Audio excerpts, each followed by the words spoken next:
Saludos mi gente, espero que se encuentren bien. Gracias por la sintonía, gracias por estar aquí conmigo. Y saludo grande a los que están viendo esto desde la Florida, desde Nueva York, desde la diáspora completa y a los que están aquí en la isla. Pegaos a la pantalla como si sintieran que algo se movió en la casa, aunque nadie pasó por el pasillo. Y antes de arrancar, dime en los comentarios desde dónde me estás viendo, porque esto no es un video más. Esto es de esos relatos que te cambian la respiración, aunque sea de día, con el sol prendido y la puerta cerrada.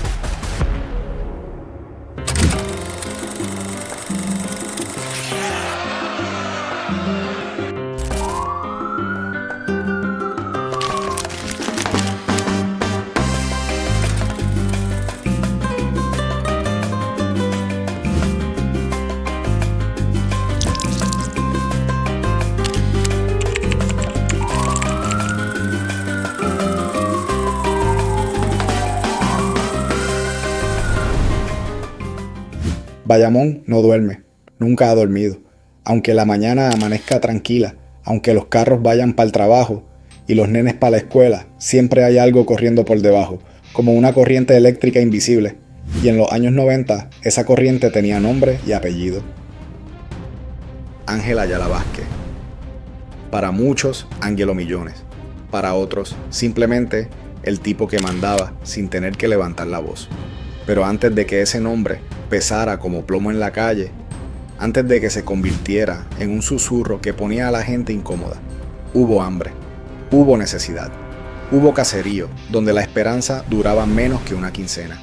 Y ahí es donde empieza esta historia. No empieza con balas, ni con sirenas, ni con helicópteros. Empieza con un chamaquito mirando cómo otros resolvían lo que el sistema nunca resolvió. En Bayamón, crecer no era fácil. Las reglas no estaban escritas, pero todo el mundo las conocía. El que no tenía protección se quedaba atrás. El que no aprendía rápido no duraba. Y Ángel aprendió a observar, a escuchar, a no hablar de más. Mientras otros buscaban respeto a los tiros, él entendió algo más frío, más peligroso. El poder real no se grita, se administra. A finales de los 90, mientras muchos bandos se mataban por esquinas, empezó a moverse una idea que sonaba demasiado ambiciosa para ser real: unificar, parar las guerras pequeñas para crear algo grande, algo que no dependiera de un solo punto, de un solo gatillero, de un solo líder visible. Así nació lo que después se conocería como la Organización de Narcotraficantes Unidos.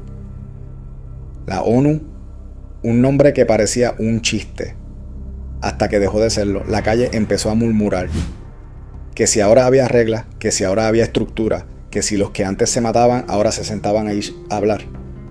Pero detrás de esa fachada de orden había algo que daba más miedo que el caos: disciplina. Porque cuando el crimen se organiza, deja de ser ruido y se convierte en sistema. Ángelo no era el más ruidoso, ni el más exhibicionista. No era el que salía en fotos con armas largas, ni el que grababa videos tirando amenazas. Él se movía diferente. Mientras otros gastaban en cadenas y fiestas, él invertía. Propiedades, negocios, nombres prestados, gente limpia por fuera, sucia por dentro. Y la calle lo sabía, pero no lo decía. Los caseríos empezaron a cambiar. Llegaban carros que no se veían antes. Ferrari, Lamborghinis. No para pasearlos por el condado, sino para meterlos hasta adentro, hasta donde nadie se atrevía a tocarlos. Y no era por miedo a la policía. Era por miedo a lo que pasaba si alguien se equivocaba. Porque ese es el detalle que muchos no entienden. El terror no siempre viene de la violencia visible. A veces viene del silencio. De saber que alguien está mirando, aunque no lo veas.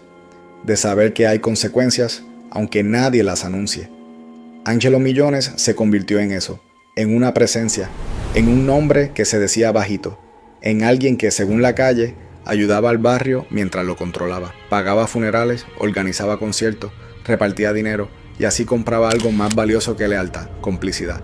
Pero todo imperio tiene una grieta, y en el caso de Ángelo, esa grieta no vino de afuera, vino de adentro, de la amistad, de la sangre simbólica, de la gente que creció con él y que con el tiempo se convirtió en su mayor debilidad.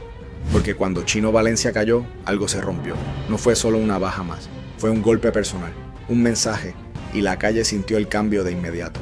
El ángel calculador empezó a desaparecer. En su lugar apareció alguien más impulsivo, más emocional, más peligroso. La venganza dejó de ser un rumor y se convirtió en una orden.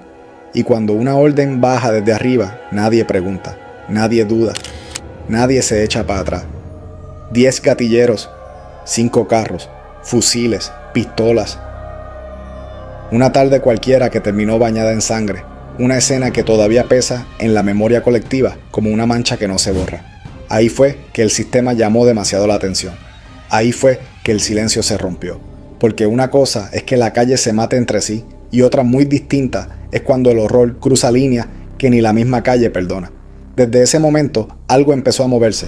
Vigilancias, expedientes, nombres que antes no salían, ahora estaban subrayados en rojo. El federal empezó a cerrar el cerco, paciente, sin prisa, porque ellos no buscan el primer error, buscan el último. Angelo seguía libre, pero ya no estaba tranquilo. Cada paso pesaba. Cada llamada podía ser la última sin saberlo. Y aún así, el dinero seguía fluyendo. Los conciertos seguían. Los artistas seguían subiendo a tarimas en residenciales públicos sin preguntar demasiado. Porque en ese mundo, preguntar de más también tiene consecuencias. Y aquí es donde la historia se pone incómoda. Porque ya no estamos hablando solo de crimen. Estamos hablando de cómo el dinero sucio se mezcla con la cultura, con la música, con la identidad. De cómo el aplauso puede tapar el origen del billete, de cómo la calle y el espectáculo se dan la mano mientras el monstruo sigue creciendo. Pero todo eso estaba a punto de cambiar.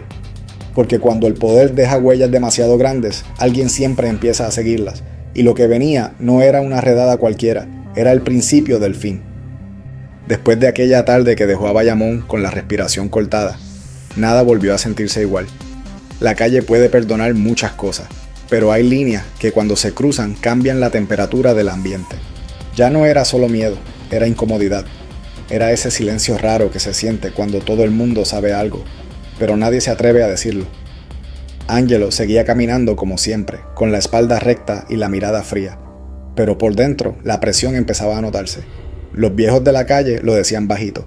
Ese hombre se salió del libreto, porque hasta en el bajo mundo hay códigos, y cuando un líder deja que la emoción mande, el sistema se resiente, y el sistema de la ONU, que se había construido para evitar guerras internas, estaba empezando a crujir. Mientras tanto, las agencias federales no estaban improvisando. Esto no era un caso de patrullaje al azar, ni de un chota desesperado buscando rebaja. Esto era vigilancia a largo plazo, seguimiento financiero, teléfonos intervenidos, movimientos bancarios que no cuadraban con los ingresos declarados. Y lo más importante, paciencia, porque cuando tú estás cazando a alguien que piensa que es intocable, el error siempre llega solo. Angelo había entendido algo que muchos otros capos no. El dinero no se guarda debajo del colchón. Se mueve, se lava, se esconde detrás de negocios que parecen legítimos. Promotoras, conciertos, eventos comunitarios, donaciones, todo envuelto en una narrativa de benefactor, de tipo que ayuda a los suyos. Y eso funcionó por años. La gente no hablaba porque sentía que le debía algo. Pero el problema con construir un imperio es que necesitas más manos. Y más manos significa más bocas, más errores, más egos. La ONU empezó a crecer demasiado rápido. Nuevos jefes de zona, nuevos intermediarios, nuevos tipos que querían probar que también mandaban. Y ahí es donde el control absoluto empieza a diluirse.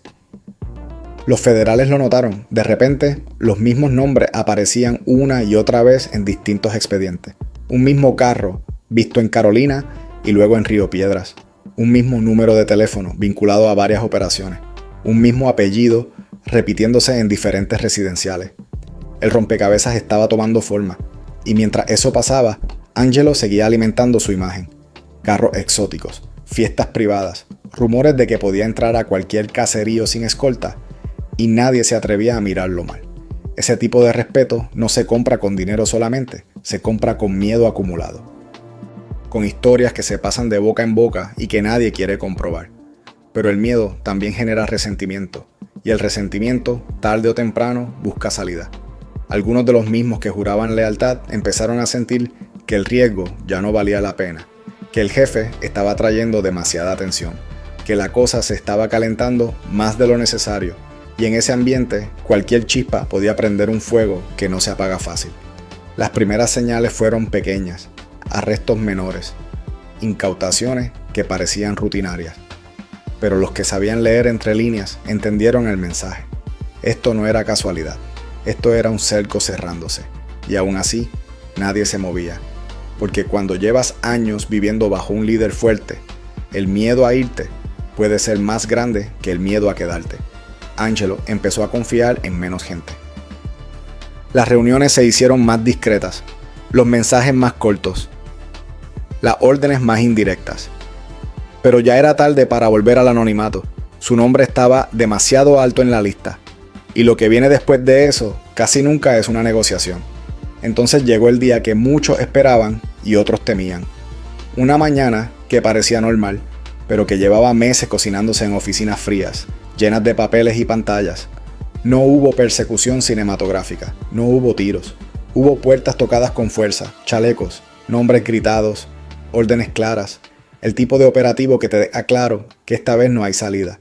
La caída de Angelo Millones no fue un espectáculo público inmediato. Fue más bien un golpe seco, silencioso, pero sus efectos se sintieron en toda la isla, porque cuando cae alguien así, no cae solo. Se llevan consigo a medio mundo. Familiares, asociados, prestadores de nombre, gente que pensó que estaba lo suficientemente lejos como para no quemarse. Y ahí es donde entra la parte más oscura de esta historia, porque la cárcel no siempre significa el final del poder. A veces solo lo transforma, a veces lo hace más invisible, más difícil de rastrear, más peligroso. Mientras el sistema judicial empezaba a moverse, mientras los abogados afinaban estrategias y los fiscales armaban su caso, en la calle la pregunta no era si Angelo iba a caer, la pregunta era qué pasaría después, quién tomaría el control, quién cobraría cuentas pendientes, quién iba a pagar errores viejos. Cuando el nombre de Angelo Ayala Vázquez empezó a aparecer de manera oficial en los documentos federales, la calle ya lo sabía desde antes. La diferencia era que ahora no eran rumores ni voces bajitas en una esquina, ahora era tinta negra sobre papel blanco, y cuando eso pasa, el juego cambia. No se juega con pistolas, se juega con tiempo, con paciencia, con resistencia mental. El juicio no empezó con drama, empezó lento, casi aburrido, para el que no entiende cómo funcionan estas cosas. Audiencias técnicas, mociones, aplazamientos, abogados discutiendo palabras, mientras afuera, en Bayamón, la gente miraba el cielo preguntándose si esto era de verdad o si, como tantas otras veces, el hombre iba a salir caminando como si nada. Pero el problema no era el tribunal. El verdadero infierno estaba ocurriendo en paralelo, lejos de las cámaras. Porque cuando un líder cae, los que quedan libres entran en pánico. Nadie quiere ser el próximo. Nadie quiere cargar con una culpa que no le pertenece. Y ahí es donde empieza la descomposición. Los federales sabían exactamente qué botón apretar. No fueron directo al jefe, fueron bajando escalón por escalón. Al primero, que agarraron con miedo.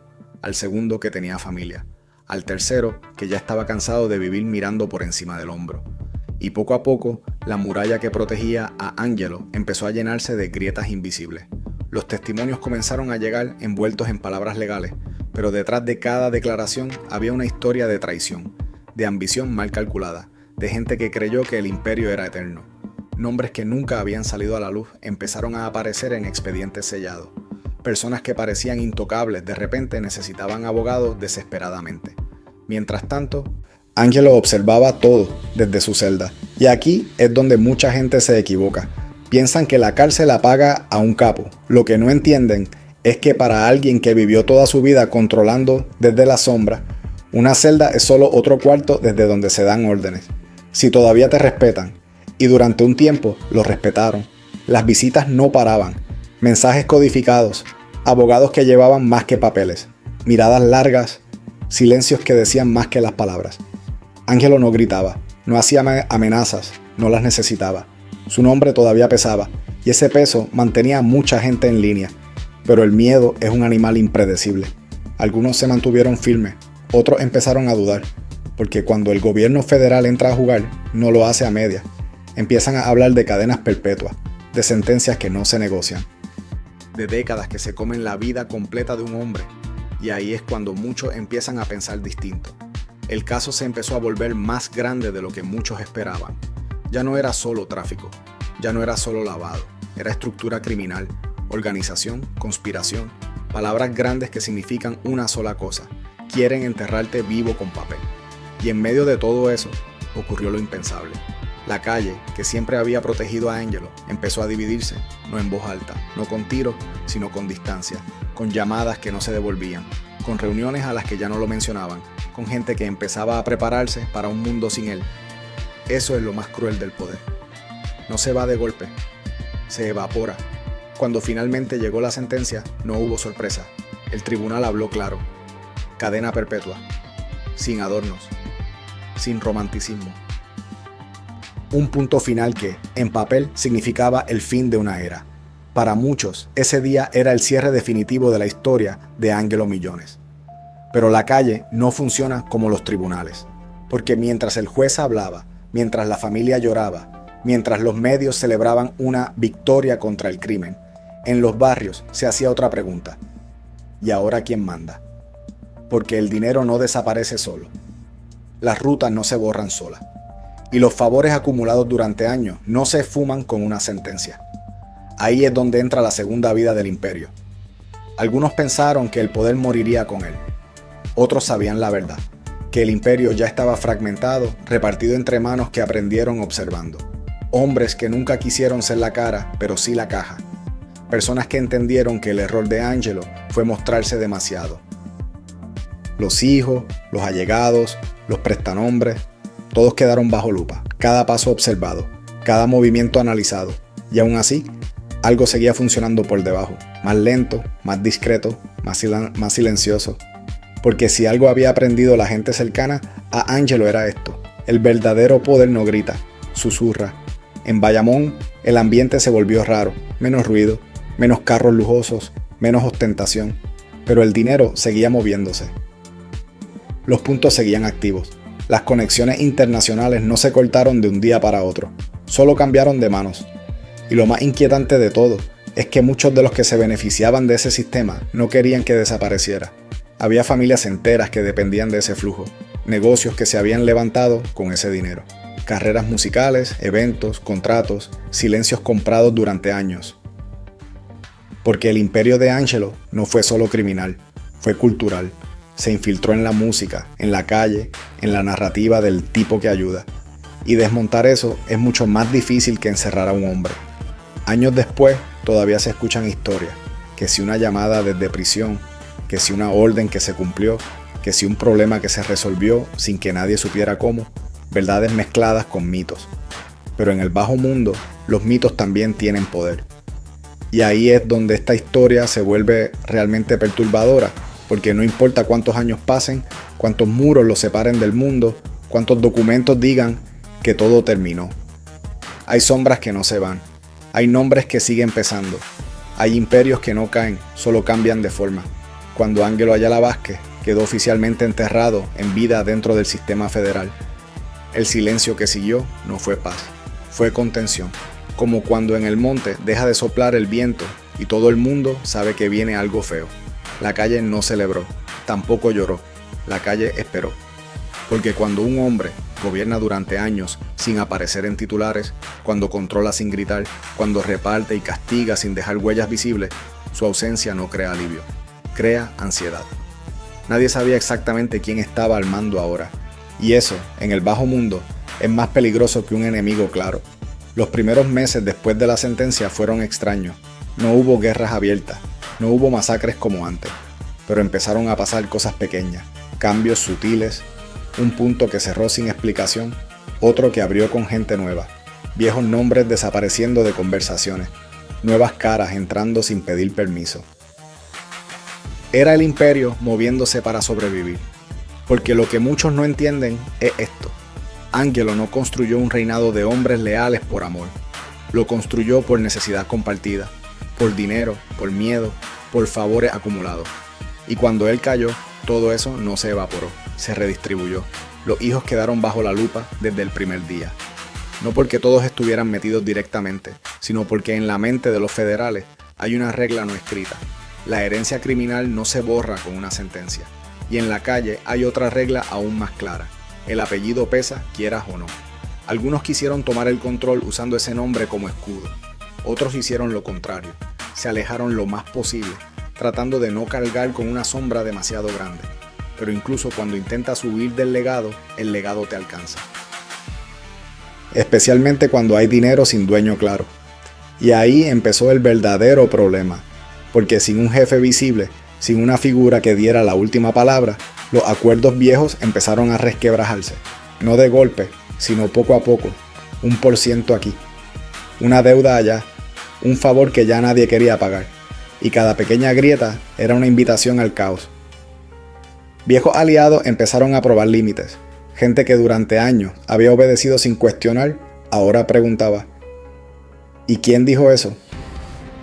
Y cuando nadie puede responder con un nombre que imponga respeto, la pregunta se vuelve amenaza.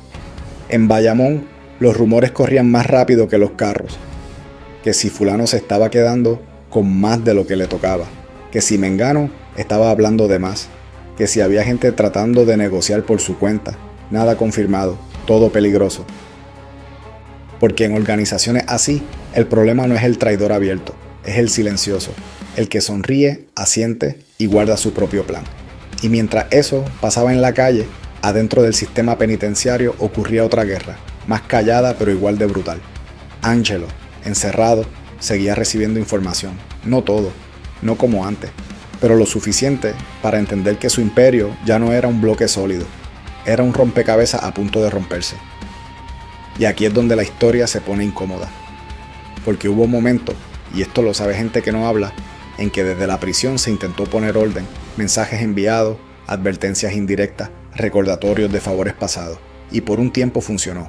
La gente todavía le tenía miedo al eco de su nombre, pero el miedo se desgasta cuando el castigo no llega, y sin presencia física, sin capacidad real de ejecutar consecuencias, el respeto empieza a convertirse en nostalgia, y la nostalgia no manda. Ahí fue cuando surgieron los nuevos líderes, no uno, varios, todos pequeños, todos creyéndose más listos que el anterior, todos cometiendo el mismo error, pensar que podían manejar un sistema diseñado para ser controlado por una sola mente. Algunos apostaron por la violencia para imponer respeto, mala jugada, llamaron atención innecesaria. Otros intentaron jugar a lo legal, blanquear demasiado rápido, mover dinero sin paciencia, también error. El sistema no perdona la prisa, y mientras tanto las autoridades observaban. No necesitaban intervenir de inmediato, sabían que los imperios caen más fácil cuando se comen a sí mismos. Solo tenían que esperar, documentar, conectar puntos, dejar que los nuevos se equivocaran. La ironía es que muchos de los errores que aceleraron la caída del legado de Angelo fueron cometidos por gente que juraba estar protegiéndolo. Usaron su nombre cuando convenía, lo negaron cuando no, jugaron a dos bandos. Y en ese juego nadie gana. En los barrios la percepción empezó a cambiar. Ya no era cuando estaba el booster, esto no pasaba. Ahora era, desde que él cayó, esto se jodió. Y esa frase, repetida lo suficiente, mata cualquier intento de continuidad. Porque el poder no solo necesita control, necesita narrativa. Y la narrativa se había perdido. Lo que quedó fue un sistema fragmentado, todavía rentable, todavía peligroso, pero sin dirección clara. Un cuerpo enorme sin cabeza, moviéndose por inercia. Y eso, para la calle, es terreno fértil para el desastre. Gente joven, sin la disciplina de antes, empezó a ocupar espacios. Sin códigos, sin paciencia, sin entender que el verdadero negocio era durar, no brillar. Y cada vez que alguien quería brillar, prendía una luz que atraía atención. Y la atención es muerte lenta. Hoy, años después, hay quien jura que el imperio sigue vivo. Otros dicen que solo quedan restos. La verdad, como siempre, está en el medio. No es el monstruo que fue, tampoco está muerto. Es una sombra larga, desfigurada, que todavía se proyecta sobre Bayamón y más allá. Porque cuando un hombre, como Angelo Millones, cae, no deja un vacío limpio, deja un campo minado, ¿no? Y cada paso mal dado, cada ambición mal calculada, hace explotar algo. La noche volvió a mandar. Eso fue lo primero que se notó cuando el legado empezó a fracturarse de verdad. Antes, la noche obedecía reglas, horarios, rutas, silencios pactados.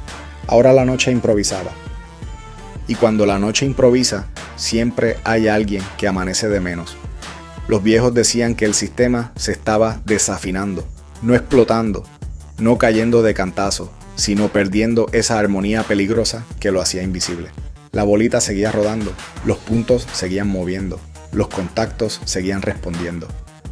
Pero algo no cuadraba, como un reloj que da la hora correcta 2 veces al día, pero el resto del tiempo miente. Los nuevos querían resultados rápidos, querían dinero ya, control ya, respeto ya. No entendían que el poder real se cocinaba lento, a fuego bajito, como los guisos viejos de las abuelas. Se burlaban de la paciencia, se reían del perfil bajo, y eso los delataba. Empezaron las señales. Primero, discusiones por porcentajes, luego, retrasos en pagos que antes eran sagrados, después, mensajes cruzados, malinterpretados, manipulados. El veneno no entró de golpe, entró gota a gota, y cuando te das cuenta, ya está en la sangre. En Bayamón, el rumor dejó de ser murmullo y se convirtió en advertencia. Esto no está como antes. Aquí alguien va a meter la pata. Se están creyendo intocables. Palabras que en la calle no se dicen por decir. Son premoniciones. El problema no era solo quién mandaba, sino quién hacía creer que mandaba. Hubo tipos que se sentaron en sillas demasiado grandes para ellos. Otros que se rodearon de gente equivocada. Bocones sin disciplina, leales al billete del día, no al sistema. Y cuando el entorno falla, el líder cae aunque no lo toque. Mientras tanto, la presión de afuera apretaba sin que se notara. Los federales no hicieron redadas espectaculares. No necesitaban. Estaban recogiendo piezas. Observando cómo los nuevos rompían reglas básicas, siguiendo el dinero cuando se movía mal, dejando que el ego hiciera el trabajo sucio, porque el ego siempre canta. En algún punto, alguien decidió que la mejor forma de imponer respeto era hacer ruido, mostrar fuerza, mandar un mensaje, error clásico. En el mundo que construyó Angelo, los mensajes se enviaban sin espectáculo. El espectáculo era para los que querían atención, y la atención trae foco, y los focos queman. Ese evento, del que todavía se habla en voz baja, marcó un antes y un después, no por la violencia en sí, sino por lo que representó. La confirmación de que el código se había roto, que ya no se pensaba en consecuencia a largo plazo, que el miedo había cambiado de dueño. Después de eso, la desconfianza se volvió norma. Nadie confiaba del todo en nadie. Reuniones más cortas, miradas más largas, silencios más tensos. El sistema empezó a comerse a sí mismo por dentro, y en medio de todo eso, el nombre de Angelo seguía flotando como un fantasma incómodo. Algunos lo invocaban para intimidar, otros lo evitaban por miedo a atraer mala suerte. Había quienes juraban que todavía tenía hilos, otros aseguraban que ya no mandaba nada. La verdad es que su sombra pesaba más que su voz, porque aunque estuviera preso, su historia era un recordatorio constante de hasta dónde podía llegar alguien que entendía la calle mejor que la calle misma. Y eso incomodaba a los nuevos, que querían ser temidos sin haber construido nada. Los hijos, por su parte, vivían en un limbo peligroso, demasiado conocidos para pasar desapercibidos, demasiado vigilados para moverse con libertad. Algunos intentaron mantenerse al margen, otros cometieron el error de pensar que el apellido abría puertas sin costo. En la calle, los apellidos pesan, pero también cobran. Hubo intentos de copiar el modelo antiguo sin entenderlo, de repartir favores sin tener con qué sostenerlo, de prometer protección sin poder garantizarla. Y cada promesa rota es una bala invisible. La comunidad empezó a resentirlo. Antes, el sistema daba algo a cambio del silencio, ayudas, gestos, respeto. Ahora, muchos sentían que solo recibían problemas. Y cuando la comunidad deja de proteger, todo se vuelve frágil. Porque el verdadero blindaje nunca fue el armamento ni el dinero. Fue el consentimiento tácito del entorno. Y ese consentimiento se estaba erosionando. Los viejos operadores, los que sobrevivieron a toda la época, intentaron advertir. Bájenle. No es así. Esto no es un juego. Pero los nuevos no escuchaban. Pensaban que la experiencia era miedo disfrazado. No entendían que era conocimiento pagado con sangre ajena. Poco a poco, el mapa cambió. Zonas que antes eran estables se volvieron volátiles. Alianzas se rompieron sin anuncio. Gente que llevaba años trabajando junta dejó de hablarse. Y cada ruptura dejaba un espacio que alguien más quería ocupar. El dinero seguía entrando, sí, pero más sucio, más desordenado, más visible. Y cuando el dinero se vuelve visible, se vuelve rastreable. Los errores contables, los movimientos apresurados, los lujos innecesarios. Todo eso empezó a sumar puntos en un expediente que crecía en silencio. La caída no fue un derrumbe, fue un desgaste. como un edificio corroído por dentro que todavía parece firme desde afuera, hasta que un día una pared cede. Algunos entendieron a tiempo y se retiraron, se mudaron, cambiaron de vida. Otros no supieron o no quisieron, creyeron que podían aguantar la marea. Y la marea no negocia. Hoy, cuando se habla del imperio, se habla en pasado con presente. Eso fue grande, eso todavía tiene ecos, eso dejó escuela. Y es verdad, la mayor herencia no fue el dinero ni las rutas, fue la lección. La lección de que el verdadero terror no viene del ruido, sino del silencio organizado. De que el control más efectivo es el que no se ve. De que el poder que dura es el que entiende cuándo no actuar. Y también dejó otra lección más amarga, que ningún imperio sobrevive a la impaciencia, que cuando el miedo deja de ser racional y se vuelve caprichoso, el final está escrito. La calle no perdona a los que no aprenden.